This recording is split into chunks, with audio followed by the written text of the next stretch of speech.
इस कार्यक्रम के आयोजक हैं सकल दिगंबर जैन समाज, जतारा, टीकमगढ़, मध्य प्रदेश। जय जिनेंद्र दर्शकों, मैं तान्या आप सभी का हार्दिक स्वागत करती हूं चिंदवाड़ी चैनल पर। दर्शकों, विशेष प्रसारण के माध्यम से हम आपको फिर लेकर चल रहे हैं मध्य प्रदेश की धर्मनगरी टीकमगढ़ स्थित जतारा, जहां परम पूज्य संत शिरोमणि आचार्य श्री 108 विद्यासागर जी महाराज एवं परम पूज्य नवाचार्य श्री 108 समय सागर जी महाराज के मंगल आशीर्वाद से श्री 1008 श्री मजिनेन्द्र पंच कल्याणक प्रतिष्ठा एवं गजरथ महोत्सव का आयोजन किया जा रहा है। परम पूज्य मुनि श्री 108 सौम्य सागर जी महाराज, परम पूज्य मुनि श्री 108 निश्चल सागर जी महाराज एवं परम पूज्य मुनि श्री 108 निरापद सागर जी महाराज के पावन सानिध्य में 22 से 27 जून 2024 तक आयोजित हो रहे इस महोत्सव में आज श्रद्धालु जन भक्ति भाव से प्रभु के गर्भ कल्याणक उत्तर रूप की क्रियाओं में सहभागिता कर भरपूर धर्म लाभ अर्जित कर रहे हैं। तो आइए दर्शकों, विशेष प्रसारण के माध्यम से हम भी आनंद लेते हैं प्रभु के गर्भ कल्याणक की मांगलिक गतिविधियों का।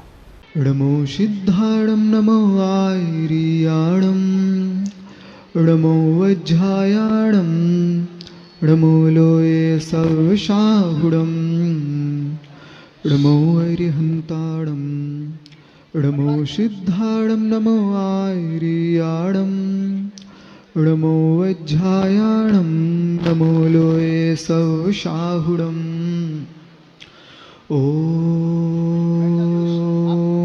ह्रीं श्रीं क्लीं ऐं अर्हं वं मं हं शं तं पं वं वं मं मं हं हं शं शं तं तं पं पं झं झं झुं झुं छुं छुं द्रां द्रां द्रीं द्रीं द्रावय द्रावय। नमो अर्हते भगवते श्रीमते। ॐ ह्रीं क्रों मं पापं खण्डय खण्डः जहि जहि दह दह पच पच पाचय पाचय। ॐ नमो अर्हं झं झीं छीं हं सं झं बं ह्रः यः छां छीं छूं छें छैं छौं छं छं छः छ्वीं ह्रां ह्रीं ह्रूं ह्रैं ह्रैं ह्रौं ह्रं ह्रं ह्रः द्रां द्रां द्रीं द्रीं द्रावय द्रावय। नमो अर्हते भगवते श्रीमते। ठाठा सर्वेषां श्रीरस्तु वृद्धिरस्तु तुष्टिरस्तु पुष्टिरस्तु शान्तिरस्तु कान्तिरस्तु कल्याणमस्तु स्वाहा। एवं सर्वेषां कार्यसिद्ध्यर्थं सर्वविघ्ननिवारणार्थं श्रीमद् भगवत अर्हत सर्वज्ञ परमेष्ठी पवित्राय नमो नमः। श्री शांति भट्टारक पाद पद्म प्रसादात सद्धर्मो श्री बल आयु आरोग्य ऐश्वर्य अभिवृद्धिरस्तु। सद्धर्मो स्वशिष्य परशिष्य वर्गाः प्रसीदन्तु नः। ओम वृषभादया श्री वर्धमान पर्यंता चतुर्विंशति अर्हन्तो भगवन्तः सर्वज्ञः परम मंगल नाम ध्येयः। अस्माकं यः मुत्र च सिद्धिं तनुवन्तु सद्धर्मो कार्येषु यः मुत्र च सिद्धिं प्रयच्छन्तु नः। ओम नमो अर्हते भगवते श्रीमते श्रीमत् पार्श्वनाथी दिव्य तेजो मूर्ते नमः। प्रभा मंडल मंडिताय द्वादश गण सहिताय अनंत चतुष्टय सहिताय समो शरण केवल ज्ञान लक्ष्मी शोभिताय अष्टादश दोष रहिताय षटगुण संयुक्ताय अनंत चतुष्टाय समो शरण केवल ज्ञान लक्ष्मी शोभिताय अष्टादश दोष रहिताय। प्रातः काल की मंगलमयी बेला से ही सारे मांगलिक कार्य लगातार संपन्न हो रहे हैं। हम सभी घट यात्रा के माध्यम से तीन लोक के नाथ, साथ में तीनों मुनिराज और आप सभी की गरिमामयी मंगलमयी उपस्थिति यहां तक पहुंचे। वो पुण्यशाली परिवार श्रीमती वंदना स्वयंभू जैन, संपूर्ण मोदी परिवार, जिन्होंने इस महामहोत्सव का ध्वजारोहण का कार्य संपन्न किया। साथ ही श्री हीरालाल जी जैन घड़ीवाले परिवार, जिन्होंने 6 दिन तक चलने वाले इस अनुष्ठान के मंडप का उद्घाटन करने का सौभाग्य प्राप्त किया। दोनों हाथ ऊंचे उठा ले, जिसके हाथ में वो दोनों हाथ उठा ले। पूरा पंडाल में पूरे तालियों की आवाज आना चाहिए। उठाइए दोनों हाथों को। अरे जब से छुए चरण के मेरे भाग जग गए, जब से छुए चरण के मेरे भाग जग गए, ऐसा हुआ असर, ऐसा हुआ असर, ऐसा हुआ असर। और हमारा अनुरोध है, हमारे कमेटी के जो साथी हैं, सदस्य, वे जो भी पुण्यार्जक परिवार है उनका सम्मान करते जाएंगे। तो सवार की व्यवस्था यहाँ पे बना के रखें और शीघ्रता के साथ में चलेगा। धनगोल परिवार के बाद तीनों महाराज श्री के श्री चरणों के पाद प्रक्षालन के लिए चलेगा। धनगोल परिवार के बाद सौभाग्य प्राप्त कर रहे हैं श्रावक श्रेष्ठी श्री चलेगा श्री सुरेश कुमार जी, संतोष कुमार जी, संपूर्ण मोदी परिवार 1,11,111 रुपया पहले दिन की आरती के लिए। तालियां बजा के अनुमोदना करने में कोई जीएसटी नहीं लगता। और क्या, अरे मन में बसा कर तेरी मूर्ति हम सब उतारे तेरी आरती। सेवा कर रहे हो तो उसके प्रति थोड़ी आत्मीयता तो बढ़ जाती है, मगर उसको अपने बेटे की चिता के सामने जो संकल्प लिया था वो भी याद आता है कि मुझे वो भी पूरा करना है। तब वह उससे कहता है कि तुम भगवान से प्रार्थना करो कि जो मैंने संकल्प लिया है वो मेरा पूरा हो जाए। कौन सा संकल्प लिया आपने? पूरी घटना सुनाता है कि मेरा एक बेटा था, मैं मिलिट्री में हूँ और गांव के ही किसी बच्चे से उसका झगड़ा हो गया और झगड़े के बाद उस बेटे का उस लड़के ने किसी के माध्यम से मर्डर करवा दिया। अरे वो तो मैं ही हूँ, मैंने ही आपके बेटे का मर्डर किया है। आपने जो भी संकल्प लिया है आप वो पूरा कर सकते हैं। नहीं, मैं ऐसे संकल्प पूरा नहीं कर सकता। तो एक काम कर सकता हूं, मैं तुम्हें, ये मेरे पास 4-5 ऊंट हैं, इन ऊंटों में एक ऊंट जो है सबसे तेज भागता है और उस ऊंट को आप ले लो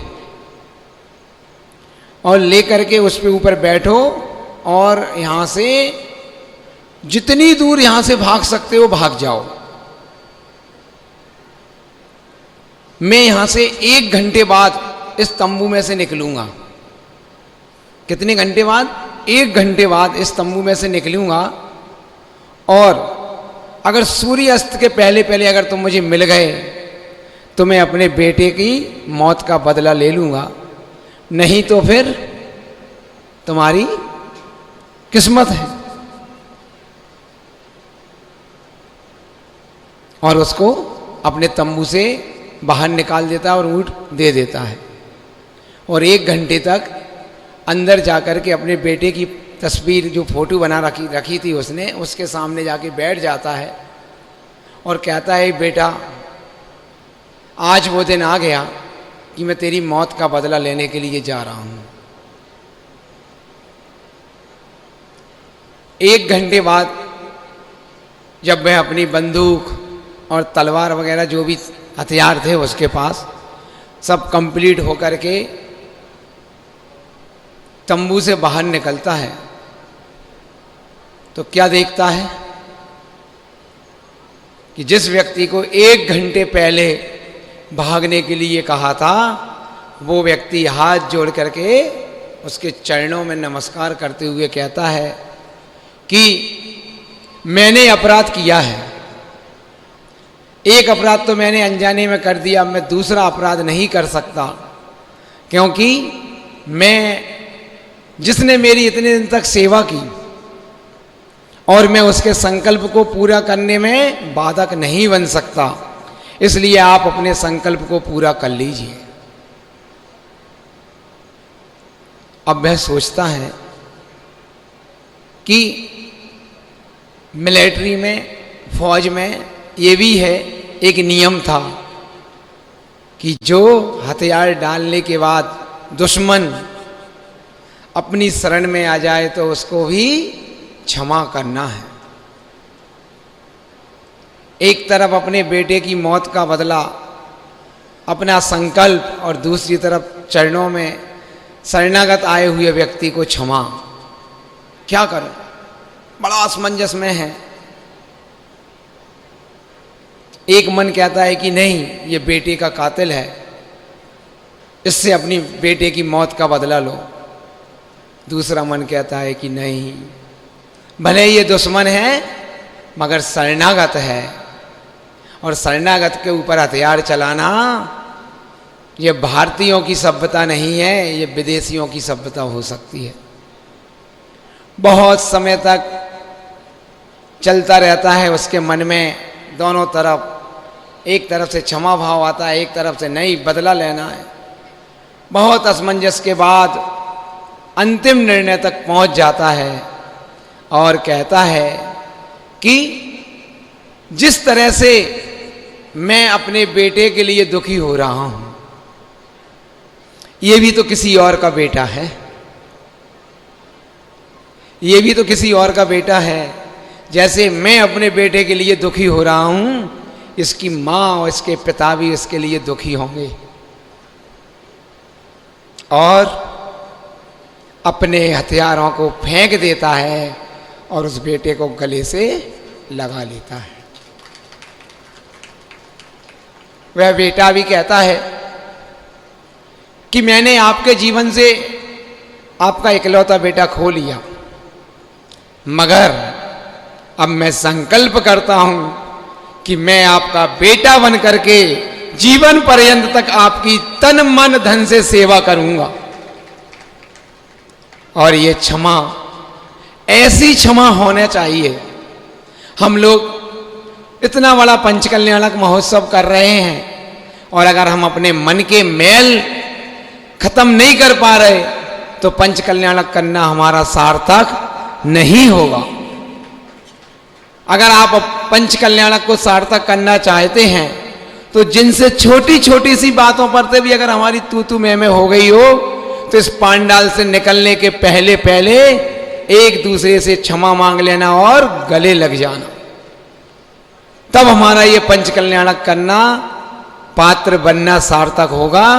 नहीं तो वही वाली स्थिति, रात भर पीसा और पारे में सकेला।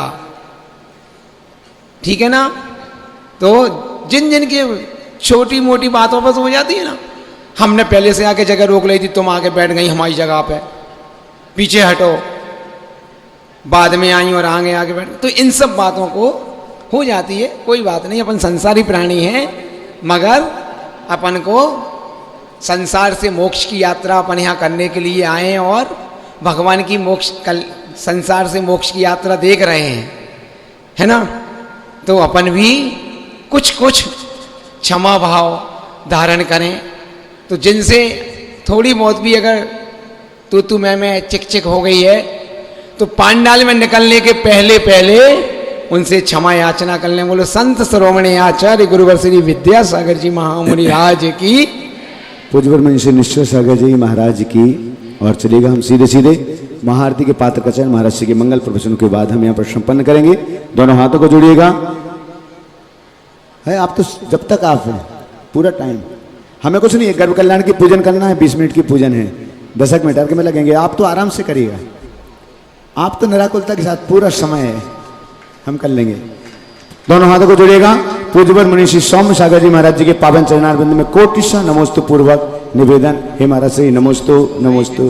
फिर छोड़ना भी तो पड़ता है ना। नहीं कोई बात नहीं, आप निश्चिंत, हमारा टाइम टेबल बिल्कुल व्यवस्थित चलता है, सब व्यवस्थित हैं, समय से ही आएंगे। थोड़ा ऊपर ऊपर करो, सही था वो, सही था, ऊपर कर दो जो कहते हो। चलिए दोनों हाथों को जोड़े।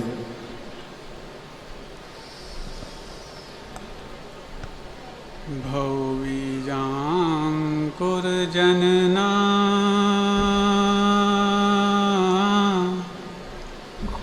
भौवीजाङ्कुर जनना रागाद्याक्षयमुपागता यस्य ब्रह्मा वा विष्णुर्वा हरो जिनो वा नमस्तस्मै जो विद्यादिसागर सुधी जो विद्यादि सागर सुधी गुरु हैं हितैषी शुद्धात्म में निरत नित्य हितोपदेशी वे पाप ग्रीष्म ऋतु में जल हैं सयाने पूजूं उन्हें सतत केवल ज्ञान पाने पूजूं उन्हें सतत केवल ज्ञान पाने।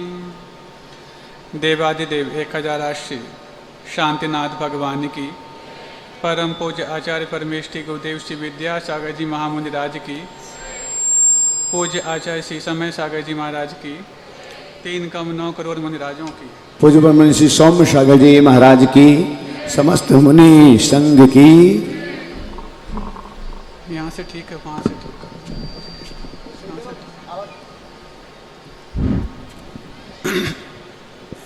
खोलो आवाज करो। आध्यात्मिक विकास के पायदानों को चढ़ने की प्रक्रिया जिस भूमिका में प्रारंभ होती, उसी भूमिका का नाम गर्व कल्याणक है। कल भी आपने गर्व कल्याणक का पूर्वार्ध सुबह से लेकर रात्रि तक देखा होगा। आज उसका उत्तरार्ध, और आप लोगों के जीवन में भी ऐसे कभी अवसर आए होंगे जब आपके स्वयं के परिवार में अथवा आस पड़ोस में किसी के गर्भावस्था की खबर आपने सुनी होगी, और जैसे ही सुनते हैं आप लोग अपनी भाषा में उसको गुड न्यूज बोलते हैं। गुड न्यूज है। ये गुड न्यूज बोल करके संसारी प्राणी जो पति और पत्नी के रूप में हैं, कई बार राग से भर जाता है। तो गुड न्यूज सुन करके महापुरुष जो पति और पत्नी के रूप में होते हैं, संयम से भर जाते हैं। गुड न्यूज दोनों के जीवन में आई। दोनों ही हैं जो अपने तृतीय पुरुषार्थ का फल पाने के लिए इच्छुक हैं, लेकिन उस पुरुषार्थ के फल को पाने की इच्छा रखते हुए भी उस पुरुषार्थ को सफल और सार्थक कैसे बनाना है, इसके लिए कम ही लोग होते हैं जो जागरूक होते हैं, और जो जागरूकता के साथ इस पुरुषार्थ के फल को आगे और प्रस्तुत करने के लिए तैयार होते हैं, वही फिर हमारे जीवन में अनुकरणीय माता पिता बन जाते हैं। जहाँ तक बात है इस गुड न्यूज को ऐसी न्यूज बनाना जो हमारे आधुनिक, आध्यात्मिक, भौतिक और लौकिक सभी विकास के लिए कारण बन पाए, तो कुछ कम ही लोग हैं जो इसके लिए कारण बनते हैं। एक छोटे से दृष्टांत से मैं अपनी बात प्रारंभ करूं। बिहार चल रहा था और बिहार चलते चलते एक कपल आए, महाराज आशीर्वाद दो, दूसरा बेबी हमने जन्म दिया है, ये संस्कारवान बने और स्वस्थ भी रहे। ऐसे आशीर्वाद लेने के लिए आप लोग भी कई बार गुरुओं के पास जाते हो। तो हमने कहा हाँ, आदर्श माता पिता बनना। जैसे ही उन्होंने ये शब्द सुना, तपाक से एक बहुत अच्छी बात कही, महाराज उसके लिए हम प्रयास तो कर रहे हैं, हम दोनों पेरेंटिंग कोर्स भी कर रहे हैं। सुन रहे हैं आप लोग? पेरेंटिंग कोर्स भी कर रहे हैं। पूना के वो दंपति थे, उस समय हमने ये पेरेंटिंग कोर्स नाम, आज से 3-4 साल पुरानी बात है, पहली बार सुना था। इसका इको कम करो। पेरेंटिंग कोर्स नाम ये पहली बार सुना था। तो हमने पूछा इस कोर्स में आप क्या सीख रहे हैं और कब कब सीखते हैं? उन्होंने कहा महाराज हम दोनों जॉब करते हैं, वीकेंड्स में ये कोर्स लगा रखा है और सप्ताह में 2 दिन 2-2 घंटे का ये कोर्स है और लगभग 2 माह से सीख रहे हैं। हमने कहा बहुत अच्छा, क्या क्या सीखा? महाराज जी बहुत अच्छी मोटिवेशनल चीज़ें वहाँ पर सिखाई गई, परवरिश कैसे की जाती है बताया गया, और इसको सीख करके वाकई में हमने कुछ परवरिश करने के नायाब तरीके सीख लिए हैं। बहुत अच्छा। हमने कहा 2 माह हो गए, 2 माह में लगभग 8 वीकेंड्स आए होंगे, 8 वीकेंड्स में 16 दिन रहे होंगे और 16 दिन में 32 घंटे के आपने कोर्स किया होगा। उनसे प्रश्न किया, क्या कभी आप ऐसे व्यक्ति को सुने हैं जो डॉक्टर बनने के बाद MBBS करे? कभी आपने ऐसे व्यक्ति को देखा है जो वकील बनने के बाद LLB करे? कभी आपने ऐसे व्यक्ति को जाना है जो इंजीनियर बनने के बाद इंजीनियरिंग करे? नहीं महाराज। तो हमने कहा ये आप कैसा कोर्स कर रहे हैं कि पेरेंट्स बनने के बाद पेरेंटिंग कोर्स के लिए तैयार हुए? यदि ये पेरेंटिंग कोर्स आप अपने पहले बच्चे के पहले करते तो शायद फिर भी सार्थक हम समझ सकते थे, लेकिन 2 बच्चे जन्म देने के बाद अब आप पेरेंटिंग कोर्स कर रहे हैं। इसकी बजाय यदि पेरेंटिंग लीव लेकर के अपने घर पे अपने माता पिता के पास पहुंचते तो इन 1 महीने की 2 महीने की जो पेरेंटिंग लीव आपको मिलती वो आपके लिए बच्चों को संस्कार देने की मेहनत से रिलीफ भी कराती, और जिन जिन हाथों में बच्चा आपका पहुंचता वो सारे के सारे उसके कोच, पेरेंट्स और टीचर बन जाते। उनको तो बात समझ में आई, जितनी आई। लेकिन एक चीज़ हम आपसे कहना चाहते हैं, आप लोग भी अपने जीवन में इस प्रकार की गुड न्यूज़ के शिकार होते हैं। महाराज शिकार शब्द क्यों बोल रहे हो? शिकार इसलिए, ये विशल क्यों हो रही है?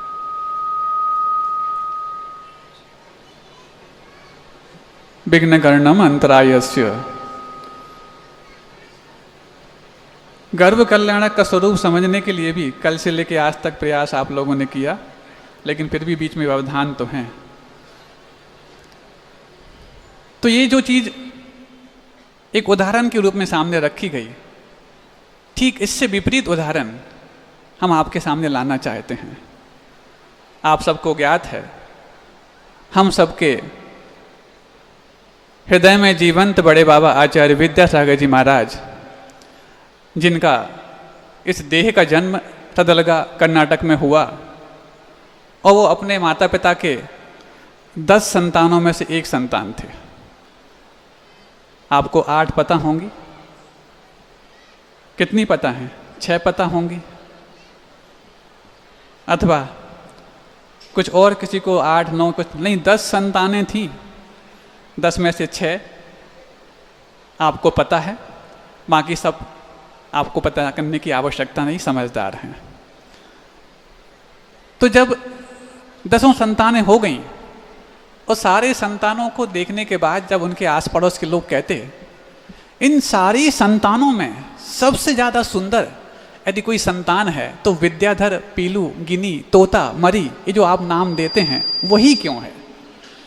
जब ये कई बार उनके मन में कौतुक पैदा होता और कौतुक पैदा होने के पश्चात जब एक बात श्रीमती के पास तक पहुंच गई कि कई लोगों के मन में एक कौतूहल है कि सबसे ज़्यादा सुंदर संतान यदि कोई है तो विद्याधर के रूप में ही क्यों है। तो उस रहस्य को जब श्रीमती खोलती हैं, आप सबको सुनना आवश्यक है। सुनना चाहोगे? जब श्रीमती, जो विद्याधर की माँ, आप श्रीमती बोलते हो, उनका सही नाम श्रीमती था। श्रीमती, लेकिन आप श्रीमती तो याद रखते हो, मंती भूल जाते हो। तो जब उन्होंने रहस्य खोला और बताया कि जब ये विद्याधर मेरे गर्भ में था तब मैं विश्व प्रसिद्ध गोमटेश्वर बाहुबली भगवान के दर्शन करने के लिए श्रवण बेलगोल गई थी, और वहाँ भक्ति भाव से पूजन अर्चना वंदना की थी।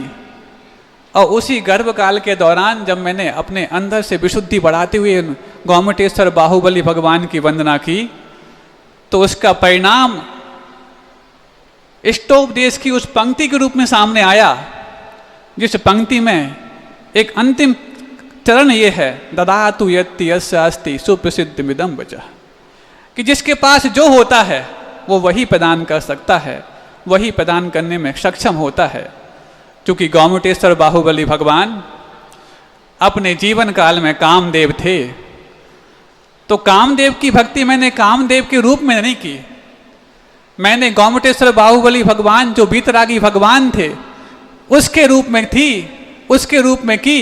लेकिन उस भक्ति का प्रताप इस रूप में सामने आया कि मेरी सारी 10 संतानों में सबसे ज़्यादा रूपवान यदि मैंने किसी संतान को पाया तो वो विद्याधर के रूप में पाया। और उस विद्याधर के रूप में पाने का एक ही मात्र कारण था, क्योंकि उस गर्भस्थ अवस्था में मैंने गोमटेश्वर बाहुबली भगवान की पूजन अर्चना की थी। ये तो एक छोटी सी एक बात हो गई, लेकिन पूजन अर्चना आप भी करते हैं, किस भाव को लेकर के करते हैं, और उस भाव में आपके अंदर कुछ पाने की लालसा होती है कि कुछ देने की लालसा होती है। कभी आपने यदि रास्ते चलते हुए पत्थर को ठोकर मार दी हो तो धुड़कता हुआ वो कहीं भी चला जाता, लेकिन हर वस्तु में, हर व्यक्ति में अपना एक एनर्जी लेवल होता है, जिसको आप इलेक्ट्रोमैग्नेटिक फील्ड, ऑरा, आभा मंडल आदि के रूप में जानते हैं। अलाइव बीइंग यानी कि जीवों का ऑरा उनके भावों के हिसाब से परिवर्तित होता रहता है, तो जो नॉन लिविंग होती हैं उनका ऑरा फिक्स्ड रहता है। आप लोग सुन रहे हैं, आप सबका अभी आभा मंडल कैसा है? नकारात्मक है कि सकारात्मक है? सकारात्मक यदि होगा तो आपको आज की ये बात जीवन भर गांठ बांधने के लिए कारण बनेगी, और यदि नकारात्मक है कि हाँ अब पता नहीं कितनी और पूजा रह गई, भैया जी कितनी और कराएंगे, पता नहीं कब छोड़ेंगे, कल तो दोपहर में छोड़ा और फिर रात के 12 बजे तक नहीं छोड़ा। हाँ देखो, मतलब इनके मन में कसक है, ये नकारात्मक सोच है। जिनको 12 के बाद तुरंत एक कहने की जिद आ गई, मतलब वो यहाँ पर रह कर के भी नकारात्मकता को छोड़ नहीं पा रहे हैं, जबकि खुशी हो रही है, खुशी हो रही होती है तो फिर आप ये नहीं बोलते, ये बोलते कम से कम हमारे लिए 1 बजे तक तो भगवान के स्वरूप को जानने का मौका मिला, इसके अलावा कब ये मौका मिलता है? 6 दिन बाद तो ये मौके एकमात्र इतिहास और याददाश्त के रूप में रह जाएंगे। तो सुनो, हर वस्तु का अपना एक ऑरा होता है। उस पत्थर को आपने ठोकर लगा दी, वो आपके लिए नकारात्मक ऊर्जा प्रेषित करेगा। एक दूसरा व्यक्ति है, उस पत्थर को आहिस्ता से उठाने के लिए तैयार हुआ, और उसने उस पत्थर की सकारात्मक ऊर्जा प्राप्त करने का तरीका खोजा। वो पत्थर भी यदि उसमें जान है तो शायद वो भाव करेगा कि एक ने तो मेरे लिए खड़े खड़े बिना झुके ठोकर लगा दी थी और कहीं भी लुढ़का दिया था, एक ये भी है इंसान जिसने मेरे लिए उठाने के लिए, जो ठोकर खा के पड़ा हुआ था, उठाने के लिए खुद को झुका दिया है और हाथों में ऊपर ले लिया है। और इसके पश्चात जब उसके अंदर से वो ऊर्जा प्रस्फुटित होगी तो उस पत्थर को उठाने वाले व्यक्ति के भीतर थोड़ा बहुत भी यदि पत्थर दिल बचा होगा तो उस पत्थर की सकारात्मक ऊर्जा से उसके भीतर परिवर्तन अवश्य आएगा। और इसके बाद जब उस पत्थर को उसने ऊपर उठाने का भाव पैदा किया, उठाने के बाद झुक भी गया, झुकने के बाद हाथों में ले लिया और आंखों से उसको देख रहा है कि इस पत्थर का मैं क्या रूप प्रदान करूं।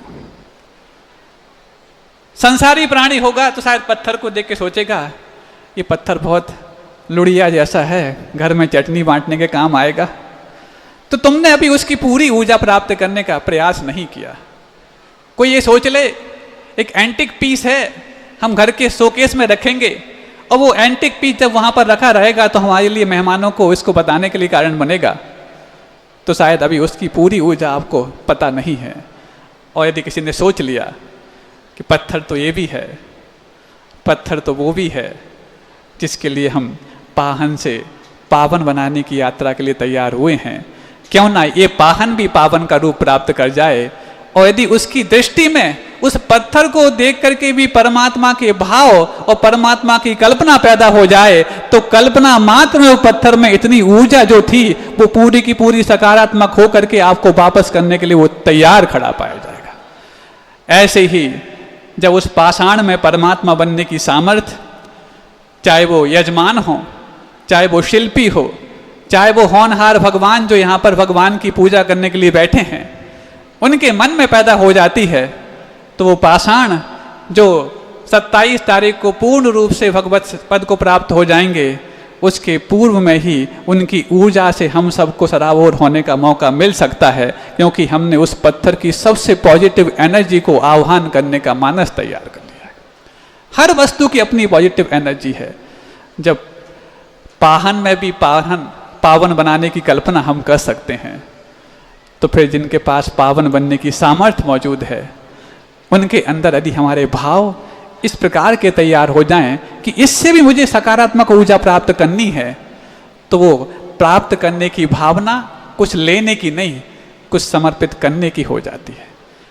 कुछ सम्मान पाने की नहीं, उसको सम्मान देने की हो जाती है। उसको झुकाने की नहीं, उसके लिए झुकने की हो जाती है। और जब ये भाव आपके अंदर पैदा होते हैं, ऐसे ही झुके हुए भावों से नाभि राय और मरुदेवी अब उस बच्चे से कुछ पाना नहीं चाहते। एकमात्र संतान जन्म देने के पश्चात वो आजीवन संयम स्वीकार कर लेते हैं और इसके बाद जो उन संतान की प्रसिद्धि और प्रतिष्ठा में जो 4 चांद लगते हैं, उसमें उनकी स्वयं की साधना तो है ही, लेकिन उनके माता पिता की साधना भी अविस्मरणीय है, बल्कि अनुकरणीय है। क्या ऐसी साधना हम अपने बच्चों को जन्म देने के बाद कर पाते?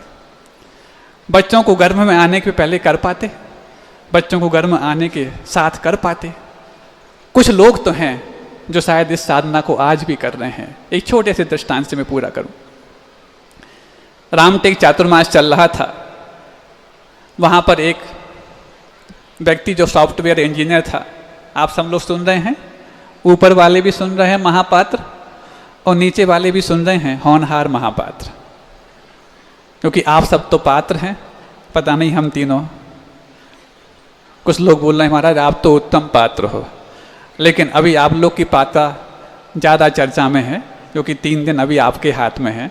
बाकी 3 दिन जो उत्तम पात्र हैं उस पात्र को उत्तम बना के ही छोड़ेंगे जिस दिन आपकी घट यात्रा, रथ यात्रा को प्राप्त करने लायक बन जाएगी। तो फिर ये बात मन में आती कि हमने उस जीवत्व को परम भाव प्रदान करने के लिए क्या कसर नहीं छोड़ी। तो हम उदाहरण दे रहे थे, एक सॉफ्टवेयर इंजीनियर रामटेक चातुर्मास के दौरान, उस दिन मेरा उपवास था, सुबह 10 बजे का समय रहा होगा, सारे मुनिराज आहार के लिए निकल रहे थे और वो हम ध्यान में बैठने ही वाले थे कि कमरे में आ गया। धोती दुपट्टा पहने हुए था, हाथ में श्रीफल था। हम समझे शायद इसके यहाँ किसी का पड़गान नहीं हुआ, तो कई बार लोग ढूंढते हो जाते हैं कोई महाराज रह तो नहीं गए, क्योंकि बड़ा संघ है गुरुदेव का संघ, तो कोई महाराज रह तो नहीं गए। अंतिम आशा के रूप में उसको हम यदि पालें तो बहुत अच्छा हो जाए, इस भाव से आ गया। तो हम समझ गए उसके भावों को देख करके हमने तुरंत कह दिया भाई आज हमारा उपवास है, आप महाराजों को आहार देने जाइए। नहीं महाराज हमें मालूम है आज आपका उपवास है, और उपवास के समय ही आपसे समय आसानी से मिल पाएगा, इसलिए हम आपके पास आए हैं। हमने कहा आज हमें अपने पास रहने का समय मिला है, हम आपको अपने पास नहीं रख सकते। महाराज सिर्फ 2 मिनट का समय चाहिए मेरे लिए। बहुत भीगे भावों से आया था तो हम भी मना नहीं कर पाए। हमने कहा जल्दी बोलो। बोले महाराज अभी से 14 महीने बाद हम एक सत संतान चाहते हैं। हमने कहा ये तो आप लोग का विषय है। महाराज पूरा सुन तो लो, आपने 2 ही मिनट तो दिए हैं, उन 2 मिनट में अपनी पूरी बात मैं पूरे कर दूंगा। हमने कहा हाँ बोलो। अभी से लेकर के 6 महीने तक हम दोनों ब्रह्मचर्य का पालन करेंगे और उसके पश्चात हम तृतीय पुरुषार्थ के लिए जाएंगे, और जैसे ही पता लगेगा तृतीय पुरुषार्थ का फल हमारी कोख में आ चुका है, उसके बाद 9 महीने का ब्रह्मचर्य हम और पालन करना चाहते हैं। ऐसे 9 और 6 15 महीने का हम ब्रह्मचर्य पालन कर सकें, इसका आशीर्वाद हम आपसे पाने आए हैं। महाराज ये तो आपका विषय है ना। हमने कहा बहुत अच्छा, बहुत बढ़िया। लेकिन महाराज शायद आप सोच रहे होंगे ये हम किसी से सुन करके, पढ़ करके, पूछ करके आए हैं। हमने कहा हाँ शायद ऐसे ही संस्कार होंगे, क्योंकि आप तो हैदराबाद में सॉफ्टवेयर इंजीनियर हैं। महाराज सुना तो हमने आपसे भी है, पढ़ा तो हमने पुस्तकों में भी है, और आदि पुराण में जो श्रावक की 53 क्रियाएं बताई हैं उसमें गर्भान्वन क्रियाएं, कर्त्रान्वन क्रियाएं, दीक्षान्वय क्रियाएं, इस सब क्रियाओं का वर्णन वो भी हमने पढ़ा है। और उस सब पढ़ने के बावजूद भी इस सब पढ़े हुए पर विश्वास मेरे लिए तब हुआ है। महाराज जी 1 मिनट और ले लूँ? हमने कहा हाँ ले लो, चलो कोई बात नहीं, आपने 2 मांगे थे, 2 तो पूरे हो गए। बस महाराज जी 1 मिनट और। हमने कहा हाँ बोलो। महाराज मेरा पहला बच्चा 3-4 दिन से अभी यहाँ पर है, आप देख रहे होंगे उसको। हमने कहा हाँ देखा है। क्या विशेष देखा आपने उसमें? हमने कहा उसका एक तेज, उसका उठने बैठने का सलीका, अभी 3 साल का है, उसकी गंभीरता जो प्राणों में भी संभव नहीं वो उसमें देखने को मिली। हम समझे शायद आप लोग का कुछ संस्कार उसमें देना होगा, मेहनत की होगी इस कारण से, अथवा पूर्व जन्म का उसका कुछ पुण्य होगा। महाराज हमें नहीं मालूम पूर्व जन्म का उसका क्या पुण्य है, हमने क्या संस्कार उसको दिए हैं, हमने क्या उसको हिदायत और सीखें उसको दी हैं। लेकिन हम सिर्फ इतना जानते हैं उस पहले बच्चे को भी हमने इसी तरीके से तैयार किया है, और जब इसी तरीके से तैयार करने का उसका सफल फल हमारे सामने आया है तो हम दूसरे बच्चे के लिए भी जब जा रहे हैं तो इसी तरीके के तहत जा रहे हैं। आप लोग सुन रहे हैं? कोरी स्लेट पर यदि आप पेंसिल रख भी देते हैं तो उस पर निशान पड़ जाते हैं, और यदि यदवा तदवा लिख दिया गया है, सही लिखा है तो कोई बात नहीं, वेलकमेबल है, और यदि यदवा तदवा लिख गया है तो उसको डिलीट करने में भी मेहनत बहुत है और रीराइट करने में भी अफसोस बहुत है। और गर्भावस्था का समय कोरी स्लेट पर कुछ लिखने वाला समय होता है, और उस समय ही गुड न्यूज़ सुन करके आप उन सब चीज़ों से भर जाते हैं जो शायद उसके भीतर संस्कारों की बजाय कुछ और भरने के लिए कारण बन जाता है। राजकुमार अभिराम जिसके पिता आपको पता होंगे, जब उस पिता पर पड़ोसी राजा ने चढ़ाई कर दी, और चढ़ाई करने के पश्चात राजकुमार अभिराम बोलता है पिताजी मैंने युद्ध की तालीम तो बहुत ले ली, युद्ध की बहुत हुनर सीख लिए हैं, लेकिन जब तक तालीम को प्लेटफॉर्म ना मिले वो तालीम अधूरी मानी जाती है। और अभी जो युद्ध सामने है उस युद्ध में इतना बड़ा पौरुष वाला राजा नहीं है जिसको मैं परास्त ना कर सकूं। कभी तो मेरे लिए युद्ध स्थल पर जाने की आज्ञा दो। अभिराम के पिता राजा जो थे वो सोचते हैं सही बात है, इसको मुझे आशीर्वाद देना चाहिए कि शुरुआत छोटे राजाओं से युद्ध करने के रूप में करे, बाद में जाकर के फिर ये बड़े बड़े राजाओं को परास्त कर सके। आशीर्वाद देते हैं, और जैसे वो अपने पिता का आशीर्वाद पाकर के वो पड़ोसी राजा से जिसने आक्रमण किया था उससे लड़ने जाता है। तालीम आपने कितनी भी ली हो, लेकिन अनुभव के अभाव में कई बार उसकी परीक्षा बहुत गहरी हो जाती है। और हुआ ऐसा, वो राजा भले ही कम शक्तिशाली था लेकिन अनुभवी था, और ये राजकुमार भले ही शक्ति संपन्न बहुत था, कला निपुण बहुत था, लेकिन युद्ध की तालीम तो ली थी, युद्ध का अनुभव नहीं था।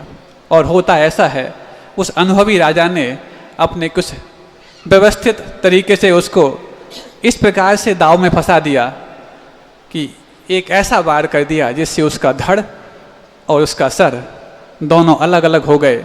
सर अलग होने के पश्चात भी धड़ और धड़ की जो बाजुएं हैं, उनके दोनों हाथों में जो उसकी तलवारें हैं वो चलती रहती हैं। धड़ जमीन पे गिरा हुआ है, सर जमीन पे गिरा हुआ है, लेकिन धड़ की बलबूते पर वो 2-4 सैनिकों को जो विपक्षी राजा के थे उसको ठीक ठाक कर देता है। इस दृश्य को जब उस पड़ोसी राजा ने देखा तो हतप्रभ हो गया और कहता है, ये राजकुमार तो अब मरणासन्न है, मर गया है, लेकिन इसके पिता को हमें बाइज्जत बंदी बना करके लाना है, उसको मारना नहीं है। सैनिकों ने सोचा, अरे जो हमारे सामने स्वयं राजा बन करके आया, हमने जब उसको ही परास्त कर दिया है, फिर तो पूरा राज, सैनिक, सेवक, वैभव सब हमारा है, हम जैसा चाहें उसका उपयोग करेंगे। कह दिया ना, इसके पिता को बाइज्जत बंदी बनाकर लेकर आओ। लेकर आए, इसके सामने प्रस्तुत किया, और जैसे ही प्रस्तुत करते हैं ये पूछता है, आपके साथ क्या व्यवहार किया जाए। छत्री होते हैं, वो जवाब देता है, जैसा एक राजा पराजित राजा के साथ व्यवहार करता है। हाँ, मुझे ये नीति पता है, आप पराजित हो गए हो, लेकिन तुम्हारे बेटे ने मेरे दिल को पराजित किया है। वो समझ नहीं पाया और वो कहता है, तुमने ऐसे वीर पुत्र को जन्म दिया जिस पुत्र के सर को कलम करने के बावजूद भी उसके धड़ में, उसकी बाजुओं में वो शौर्य था जो मेरी सेना के कई सैनिकों को ठीक ठाक करके ही समाप्त हुआ। अब मैं चाहता हूँ, तुम्हें मेरी अधीनता तो स्वीकार करनी ही है, लेकिन इस अधीनता के बदले में मैं तुमसे चाहता हूँ, तुम हमारे राज्य में कन्याओं से विवाह करो और कन्याओं से विवाह करके ऐसे ही शूरवीर पुत्रों को जन्म दो। जब ये बात वो अभिराम का पिता सुनता है, क्षमा मांग लेता है, मैं ऐसा नहीं कर पाऊंगा। क्यों नहीं कर पाओगे? क्या तुम्हारे लिए अपने पौरुष पर विश्वास नहीं है? तो वो जवाब देता है, आपको लगता है कि अभिराम जैसे शूरवीर पुत्र को जन्म देने में मात्र मेरा पौरुष काम कराया है? नहीं, इसमें इसकी माँ, जिसका शील और जिसका लज्जा गुण इतनी उन्नति को लेकर के था, ऐसी शीलवती नारियों को मैं आपके राज में पा पाऊंगा, इसकी उम्मीद मुझे नहीं है। क्या कहना चाहते हो? क्या हमारे राज्य में ऐसी कन्याएं नहीं हैं जो शील धर्म का पालन करती होंगी? सुन रहे हो? ऊपर वालों भी सुनो, नीचे वालों भी सुनो। क्या हमारे राज्य में ऐसी शीलवती कन्याएं नहीं हैं जो शील का पालन नहीं करती होंगी? तो वो कहता है, हो सकती हैं, लेकिन अभिराम की माँ जैसी शीलवती रानी मिल पाना कठिन है, और जब तक वो नहीं मिल पाएगी तब तक ऐसे पुत्र को जन्म देना भी मेरे लिए कठिन है। क्या कहना चाहते हो तुम? तब वो कहता है, आपको लगता है ये अभिराम शूरवीर इसलिए हो गया कि इसमें खुद तालीम ली और भी बहुत कुछ चीज़ें की, लेकिन जब ये 6 महीने का था, और 6 महीने का जब था, अपनी माँ के पास रात्रि के वक्त सो रहा था, मैं अपने शयन कक्ष में पहुँचता हूँ और इसकी माँ से जब कुछ राग भरी बातें करने की चेष्टा करता हूँ तो इसकी माँ तुरंत मेरे लिए ऑब्जेक्ट करती है, खबरदार, जो पराये पुरुष के सामने तुमने ऐसी राग भरी चेष्टाएं की। सुन रहे हो जतारा वालों? खबरदार, जो तुमने पराये पुरुष के सामने ऐसी राग भरी चेष्टाएं की। तो मैं पूछता हूं उससे, यहां कौन पराया पुरुष है? हम 2 ही तो हैं। आपकी गलतफहमी है कि हम 2 ही हैं, तीसरा भी यहां पर है। कौन है ये? अरे ये तो अपना बेटा है और 6 महीने का है, इसमें क्या? और जैसे ये बात सुनता है वो अभिराम, इस बात को सुनने मात्र से 6 महीने की उम्र में भी अपने मुंह को ढक लेता है। उस माँ ने अपने बचपन में तो बहुत बड़ी बात है, गर्भावस्था में भी शील और संस्कार की कैसी सीखें दी होंगी कि 6 महीने की उम्र में भी उसके बच्चे को इस प्रकार के अपने माता पिता के व्यवहार को भी नहीं देखने का मन बनाते हुए आंखों को ढकने का कारण बना लिया। आज हम जब इस प्रकार की बातें सुनते हैं कि उन अनुपमा जैसे सीरियल्स में हम अपने बच्चों के साथ, बड़ी बड़ी बेटियों और बेटों के साथ ऐसे ऐसे दृश्य देखते हैं जहां पर एक जीवन में 8-8, 10-10 शादियां कर ली जाती हैं और फिर उम्मीद करते हैं कि हम ऐसी संतान को जन्म देंगे जिन संतान के माध्यम से हमारे कुल का दीपक रोशन होगा, हमारे संतान के माध्यम से इस राष्ट्र का और देश का और धर्म का नाम रोशन होगा। भूल में हो तुम। और ऐसी भूल जब सही समय पर हो जाती है तो आपका समय तभी से बिगड़ने के लिए तैयार हो जाता है। ऐसी कोरी स्लेट के समय, जिस समय सबसे ज्यादा साधना, संयम और समता की आवश्यकता होती है, उस समय सबसे ज्यादा हम लापरवाही कर लेते हैं। गुड न्यूज सुनकर के ही हमारे भीतर राग ज्यादा उमड़ने लग जाता है, जिस समय गुड न्यूज सुनकर के ही सबसे ज्यादा वैराग से भर जाना चाहिए था। सोचो, जिन आदिनाथ ने, जिन शांतिनाथ तीर्थंकर होकर के उन्होंने तो 96,000 विवाह किए होंगे और उनके माध्यम से कई सारे पुत्रों को उन्होंने जन्म दिया होगा, लेकिन वो तीर्थंकर के माता पिता कैसे अपने आप ने अपने भावों पर संयम रखते हैं कि एक मात्र पुत्र को जन्म देने के पश्चात, इसलिए नहीं कि हम दूसरी संतान नहीं चाहते हैं, बल्कि इसलिए एक संतान ऐसी हमने जन्म दे दी है जो पूरी प्रजा को भी संतान के समान पालन करेगा और संतान को भी प्रजा के रूप में देखेगा। ऐसे उस एक पुत्र को जन्म देने के बाद संयम को धारण कर लेते हैं, ना कि परिवार नियोजन के साधनों को अपनाते हैं। साधना के माध्यम से भी संतान नहीं आती तो साधनों के माध्यम से भी नहीं आती। पूज्य गुरुदेव एक बात हमेशा कहते थे, किसान यदि खेती करना चाहे और खेती करने के बाद फसल ना चाहे तो पक्का है या तो वो जमीन बंजर है अथवा उसमें बंजर करने के कुछ प्रयोग किए जा रहे हैं। ठीक ऐसा ही तृतीय पुरुषार्थ का फल जो संतान के रूप में होना चाहिए, हम तृतीय पुरुषार्थ करना तो ना छोड़ें, लेकिन उसकी फसल जो संतान है उसको ना चाहें, तो हम थर्ड जेंडर, जिसको तीसरा वेद बोलते हैं, पहला वेद पुरुष वेद, दूसरा वेद स्त्री वेद और तीसरा वेद जिसको नपुंसक वेद बोला जाता है, उस वेद का बंद कर लिया करते हैं। और फिर जब हम चाहते हैं कि हमारे जीवन में संतान आए, फिर हमारी चाह, हमारी राह दोनों अवरुद्ध हो जाते हैं, क्योंकि even every correct decision is wrong when it was taken too late. हर वो सही निर्णय गलत साबित होता है जब वह देरी से लिया जाता है। और आज के समय में आपके बच्चे बच्चियां जॉब करते हैं, देश में करते विदेश में करते, अभी तो जॉब करने का समय है, अभी तो एंजॉय करने का समय है, और फिर उसके बाद जब संतान की ओर जाते हैं और संतान नहीं होती है तो फिर उस प्रकार के तरीके भी अपना लेते हैं जो आपके शील में भी बाधक बनते हैं और बच्चों के संस्कार में भी बाधक बनते हैं। क्या आज ये हो नहीं रहा है? आज पहली बात तो नॉर्मल डिलीवरी कितनी होती है आपको पता है, और दूसरा डिलीवरी होने के चांस तो तब जब नॉर्मल रूप से गर्भ धारण हो पाए। आज गर्भ कल्याणक के दिन तुम्हें इन सब बातों में विचार करना अनिवार्य है। हम इन गुड न्यूज को सुनकर के यार ऐसी राग चेष्टाएं कर लेते हैं कि वो राग चेष्टाएं ही हैं जो हमारे लिए असमय में गर्भपात करने के लिए कारण बन जाती है।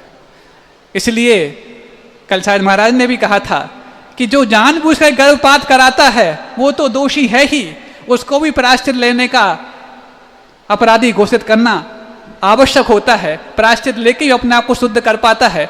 लेकिन जो नहीं चाहते, अनजाने में भी यदि गर्भपात के शिकार हो जाते हैं, उनको भी प्रायश्चित इसलिए लेना पड़ता है कहीं हमारी गुड न्यूज़ सुन करके कहीं हमारी ऐसी कुछ लापरवाही ना हो गई हो जिस कारण से भी वो गर्भ ठहर ना पाया हो।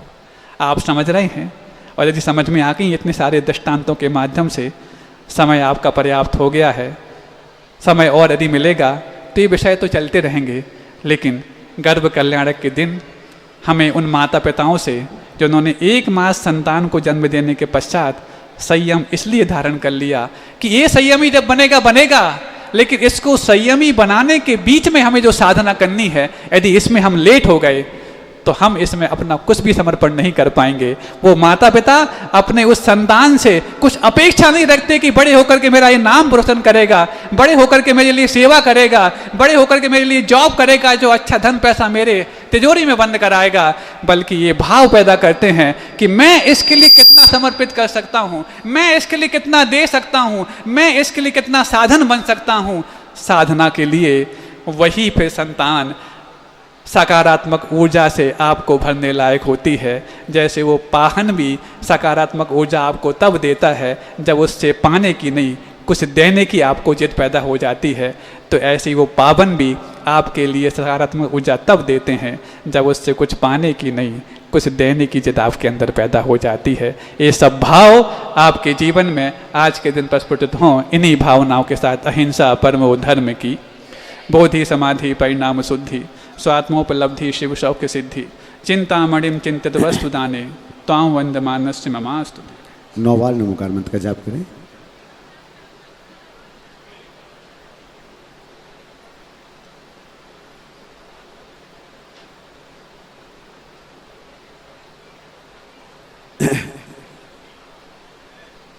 दोपहर को भी आपको महाराज श्री की दिव्य देशना सुनने का सौभाग्य प्राप्त होगा। चलिए 5 मिनट महाराज जी की चरण सन्निधि हमारे लिए और है। महाआरती के पात्र के चयन के लिए हम चल रहे हैं। कहा धर्म को आप फोन लगाओ। चलिए हाँ, अभी चहल पहल नहीं करो, अपने स्थान पर बैठो 5 मिनट। आज पंचकल्याण प्रतिष्ठा महामहोत्सव के दर्शकों, अभी आप देख रहे थे परम पूज्य मुनि श्री 108 सौम्य सागर जी महाराज, परम पूज्य मुनि श्री 108 निश्चल सागर जी महाराज एवं परम पूज्य मुनि श्री 108 न्यारापद सागर जी महाराज के पावन सानिध्य में आयोजित हो रहे श्री 1008 श्रीमद जिनेन्द्र पंच कल्याणक प्रतिष्ठा एवं गजरत महोत्सव का विशेष प्रसारण मध्य प्रदेश की धर्म नगरी टीकमगढ़ स्थित जतारा में 27 जून 2024 तक चलने वाले इस महानुष्ठान में श्रद्धालुओं ने आज पूज्य गुरुवर की मंगल उपस्थिति में प्रभु के गर्भ कल्याणक उत्तर रूप की मांगलिक क्रियाओं को विधि पूर्वक संपन्न किया। दर्शकों, आज के इस विशेष प्रसारण में बस इतना ही। कल आपसे पुनः भेंट होगी महोत्सव के अगले दिन के विशेष प्रसारण के साथ। तब तक के लिए दीजिए मुझे आज्ञा और आप देखते रहिए जिनवाड़ी चैनल। जय जिनेन्द्र। इस कार्यक्रम के आयोजक थे सकल दिगंबर जैन समाज, जतारा, टीकमगढ़, मध्य प्रदेश।